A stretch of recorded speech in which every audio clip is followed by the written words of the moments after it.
সুপ্রভাত সবাইকে।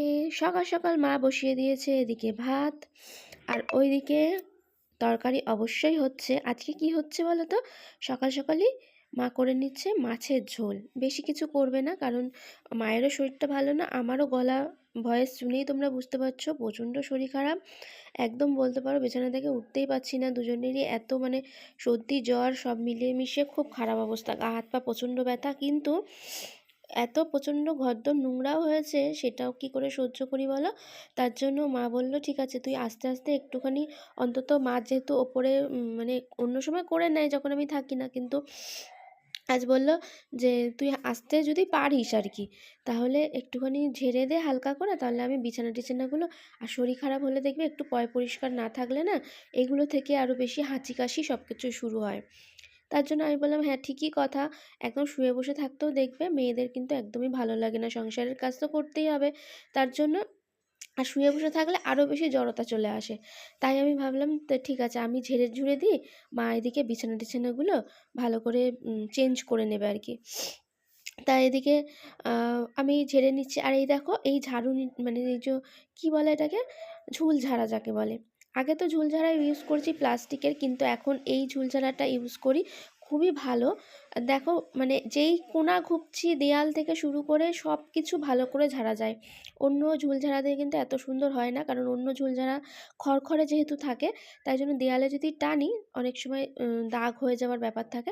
কিন্তু এটা কিন্তু একদমই নয়, যেমনি আমরা ন্যাকড়া দিয়ে পরিষ্কার করলে যতটা সুন্দর পরিষ্কার হয়, এটাও কিন্তু তাই। শুধু দেয়াল বলে না, জিনিসপত্র থেকে শুরু করে পাখা সব কিছু। এই দেখো খাটের ওপরের ওই ছত্তিগুলোও আমি ভালো করে এটা দিয়েই পরিষ্কার করে, আলাদা করে আমার আর ন্যাকড়া ট্যাকড়া কিছু লাগলো না। এদিকে দেখো টাইলসগুলোও ভালো করে মুছে নিচ্ছি এটা দিয়েই। তো এভাবেই মোটামুটি শুধু ঝাড়লেই হবে না, ঝাড়লে দেখবে একটা একটা করে কাজ যেন বেরিয়ে যায়। তা শুধু আমি ঝেড়ে দিচ্ছি, তারপরে দেখছি যা ধুলো নোংরা, মাকে বললাম মা খাটের তলাটা ভালো করে তুমি ঝেড়ে ঝুড়ে নাও, তারপরে খাটের তলাটা ভালো করে মুছে দেবো। তা খাটের তলা মুছে টুছে তারপরে আবার দেখি এইগুলো রেখে দিলেও না, আবার দেখবো অন্য কোনো দিন তখন আবার সময় হবে কখন কি পড়ে থাকলেই নোংরা। তাই চাদর ফাদরগুলো কেচে দেওয়ার কথা মাকে বলছি। তা মা কিছুতেই রাজি হচ্ছে না যে চাদরগুলো কাচতে দিই, কারণ জানে মিলতে যেতে হবে, এই শরীর ভালো না তার মধ্যে। আর এই দেখো এইটা কিন্তু খুব সুন্দর বেঁকানোও যায়, বেঁকিয়ে নিলেই পাখা খুব সুন্দর করে পরিষ্কার করা যায়। তোমরা একটা যদি যারা কিনতে চাইছো একবার কিনে দেখো। আমি কিন্তু এটা অনলাইনে কিনিনি, এখন অফলাইনে ওগুলো পাওয়া যাচ্ছে। এগুলো খুবই ভালো। অনলাইনে মঞ্চ দামটা অনেক বেশি নেয়, কিন্তু অফলাইনে অনেকটাই কম। আমি অনেক কমে পেয়ে গেছি এটা, আর খুব কাজের জিনিস।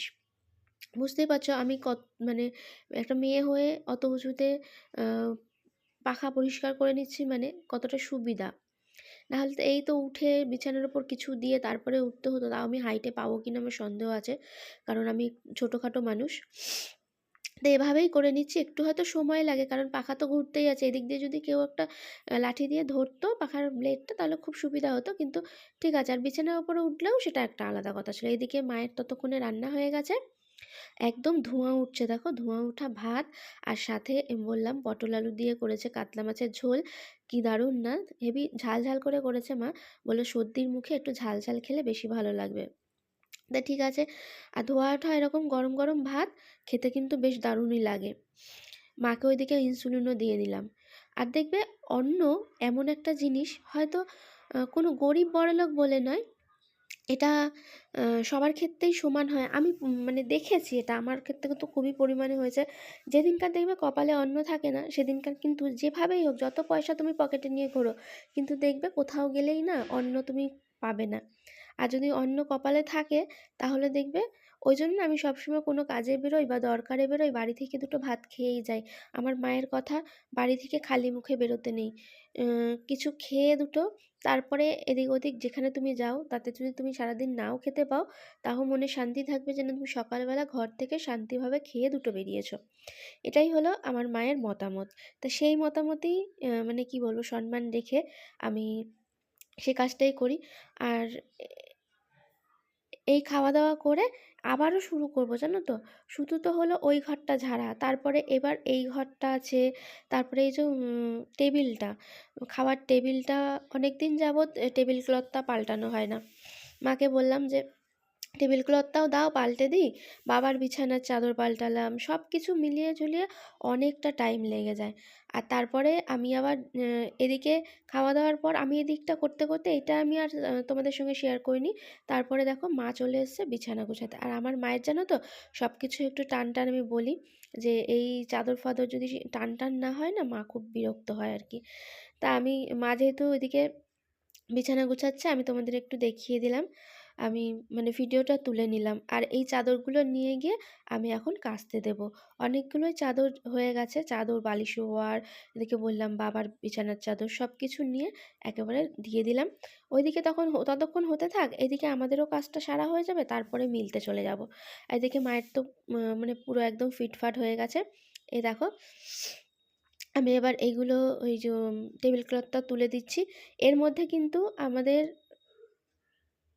বিছানার চাদর ফাদর যা কিছু সব কিছু কিন্তু মিলে দিয়ে চলে এসেছি, সেটা তোমাদের সঙ্গে শেয়ার করিনি, কারণ সবটা শেয়ার করা সবসময় সম্ভব হয়ে ওঠে না। কারণ দেখো ফোনে চার্জ থাকে না, কোনো সময় ফোনটা নিয়ে সবসময় সব দিকে যাওয়া যায় না।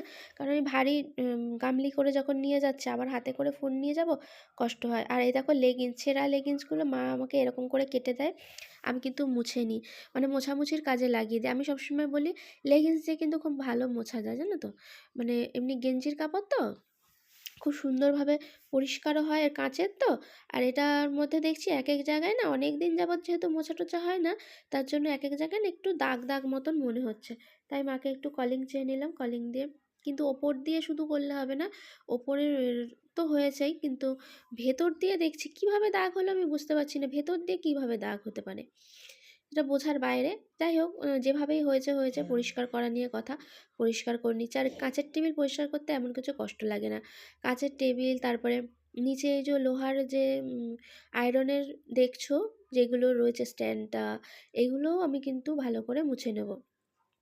কি ঝুল পড়েছে জানো না, কিভাবে ঝুল হয়, হয়তো বলতে পারো আমাদের মশার ধূপ জ্বালানো হয় তার জন্য, কারণ আমাদের মশারি টাঙানো হয় না, জানো তো। আমাদের মশারি টাঙালে নাকি শীতকাল কি গরমকাল কি যা সবারই বলে নাকি দম বন্ধ হয়ে আসে। তাই জন্য আমাদের মশার ধূপ জ্বালিয়ে দিই। তা মশার ধূপের ধোঁয়ায় তার জন্য হয়েছে নাকি বুঝতে পারছি না, এরকম এত ঝুল, পরিমাণে ঝুল হয়েছে যে কি বলবো। তা ঠিক আছে, চলো, ঝুল হয়েছে যখন পরিষ্কার তো করতে হবে, পরিষ্কার না করলে, পরিষ্কার না রাখতে পারলে তার কিছু করা, মানে কি বলবো, এগুলো বাড়ির কাজগুলো আর কে করবে, আমাদেরকেই করতে হবে। তা শরীর খারাপ নিয়েও তোমরা হয়তো অনেকেই ভাববে যে শরীর খারাপ নিয়ে করার কি দরকার ছিল, আজকে যখন শরীর তোমাদের খারাপই দুজনেরই, তাহলে আর এসব করা কিন্তু না করলেই হচ্ছে কী বলতো, পড়েই থাকবে। আর বলছি যে শরীর খারাপ হলে এগুলো বেশি নোংরা থাকলে না দেখবে আরও বেশি যেন মানে শরীরের মধ্যে অস্বস্তি হয়, যারা একটু কাজের মানুষ। আর কি বলবো বলো, আমরা এরকমভাবে নোংরা থেকে অভ্যস্ত নই তো, সবসময় দেখো হাত পা আমাদের চলতেই থাকে, নাহলে এত বড় ঘরদোর এরকমভাবে পরিষ্কার রাখা যায় যদি বাবা এদিকে চান করতে ঢুকে যায়, আর আমরা মা মেয়েতে এইসব করতে আছি। তো এইভাবেই আজকের দিনটা কাটিয়ে দিলাম, কারণ এভাবে না কাটালে আর কি আর তো কিছু করার নেই সেরকম। তারপরে নয় রেস্ট নেবো। আজকের ভিডিওটা যদি ভালো লাগে, মানে একটু খাপছাড়া হয়ে গেল, কিছু করার নেই, কিছু মনে করো না, পাশে